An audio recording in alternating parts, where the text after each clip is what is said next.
Let's get cracking.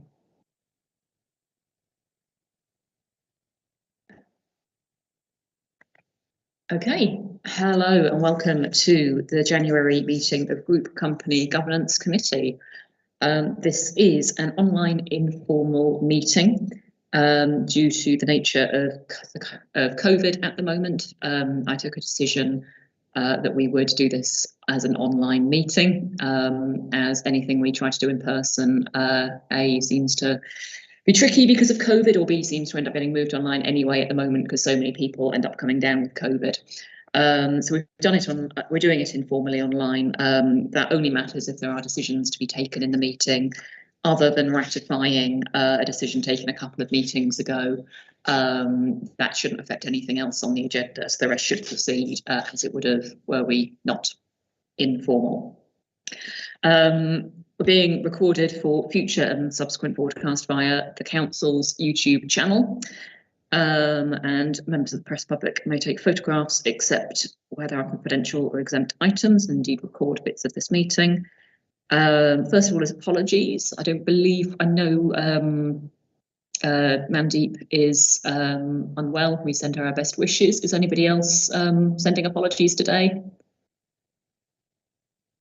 Not seeing anybody. Okay, so we've got a full complement. Any declarations of interest to note on any of the items on today's agenda? Councillor Chatfield.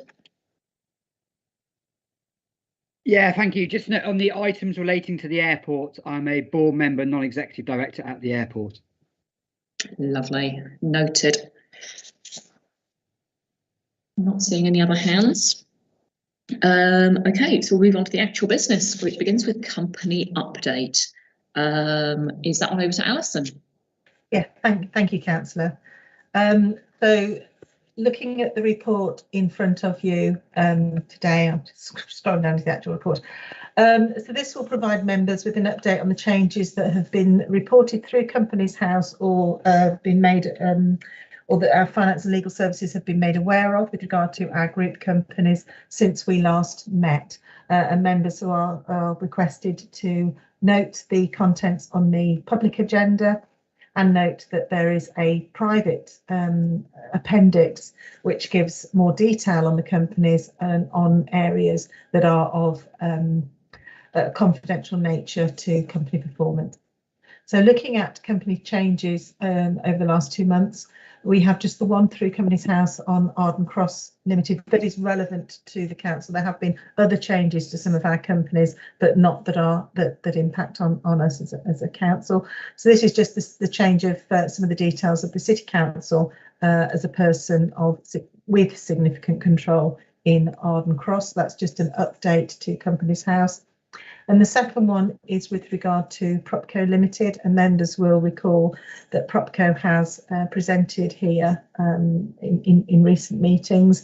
There was a board meeting on the 15th of December at which Catherine James noted her intention to resign once the accounts were submitted for this year, and that I am going to be put on to the company as a director, and that's as we can see the changes within Propco and the changes that have been approved through Cabinet go through over the next few months. And one of the main reasons for this is that Catherine James, as Assistant Director for Property, is able then to act for the council rather than be subject to any kind of conflict of interest by remaining on the board of Propco. So that change has been made, and that will go through Companies House over the next couple of months. So we'll see that reported more formally at a future meeting.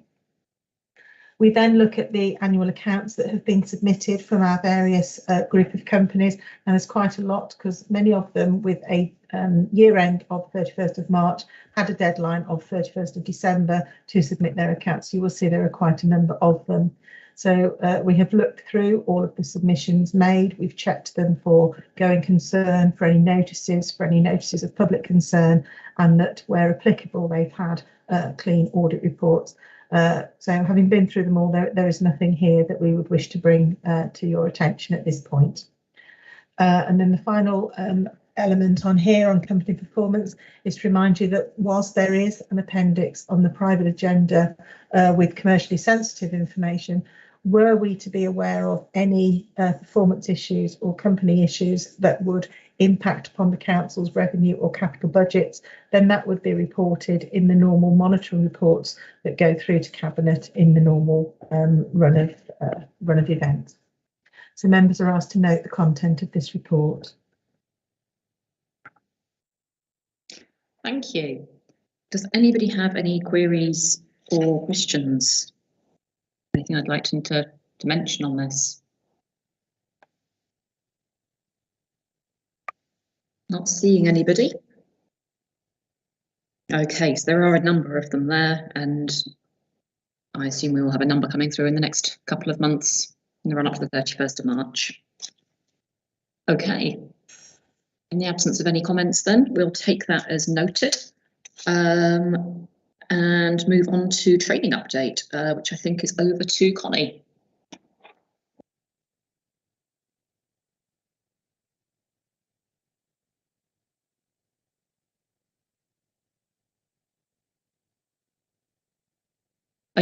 You're on mute, Connie, but we can see you now. Thank you. Thank you, Chair. Training plans are, as previously reported, on course for what we would expect at around this time. So it's ad hoc training being provided as and when a new director is appointed.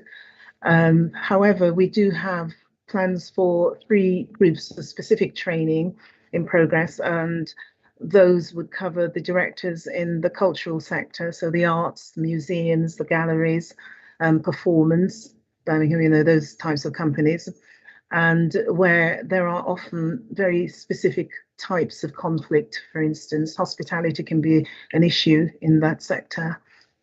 So it'll be the usual directors' duties and responsibilities training, but with quite a focus on areas of conflict. Similarly, we're grouping together the finance officers that are serving as directors and providing them with training that takes into account the particular areas of potential conflict for them, being council employees and serving as directors. And then finally, the board effectiveness training that we've alluded to previously is being provided by an external, very experienced and rather successful commercial director. He comes from the finance sector, and that trainer will be provided with some non-sensitive background information so that that training can be tailored to address some particular issues that have arisen with 1 or 2 of our company boards. After that, the big training, the sort of annual training, will be provided post the May elections. And that training, again, as I've alluded to before, will be provided by the civil service. So quite a lot in train as far as training is concerned, but split into lots of different segments so that we don't miss anything, either in terms of individuals or any particular sector. And that, I think, is it, unless there are any questions. Okay, it's fairly straightforward. Are there any questions? Tristan. Yeah, thanks, Chair. Thanks, Connie. I just ask, will that training include something about sort of, I suppose, a positive role in terms of making a contribution to that company? So rather than just being about kind of making sure that it's compliant and that the governance arrangements in place, it's actually also about what contribution that those board members can make in terms of supporting that institution. I'm thinking especially around our commercial operations as well.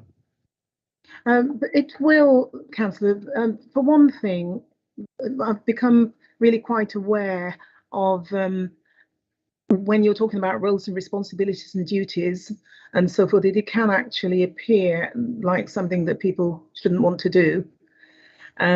So now when we train, we point out the positives, even rather before the formal training takes place, as to that contribution, particularly where someone is an expert in something or has a particular other role in the society, they're qualified in something or whatever, and how that can feed in to the company. Obviously, that carries with it certain responsibilities as well, because as a director, you are judged perhaps a little more rigidly or vigorously if you are an expert in a particular area. So if you're a lawyer and you sit as a director, or you're an accountant and you sit as the director of a company, should something happen, then you're actually judged a little more stringently, let's say.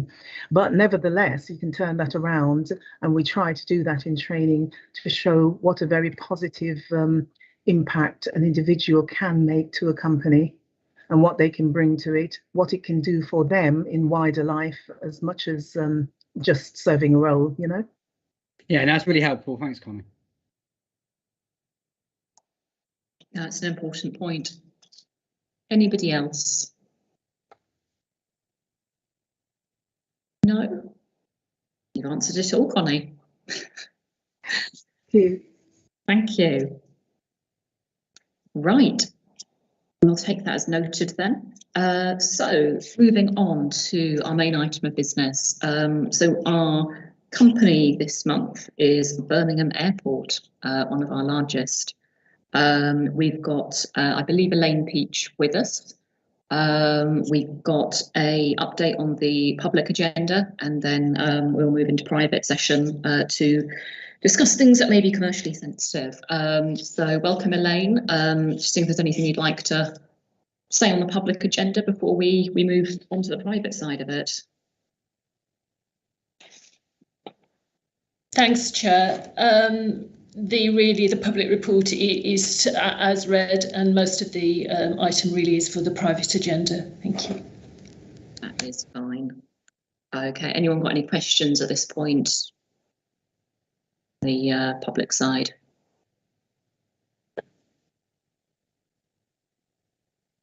No? Okay, thank you. We will pause that item then until we move on to the private agenda.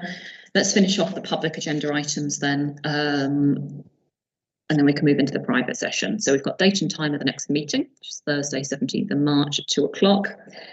Any other urgent business from anybody? Not seeing any, so that's great.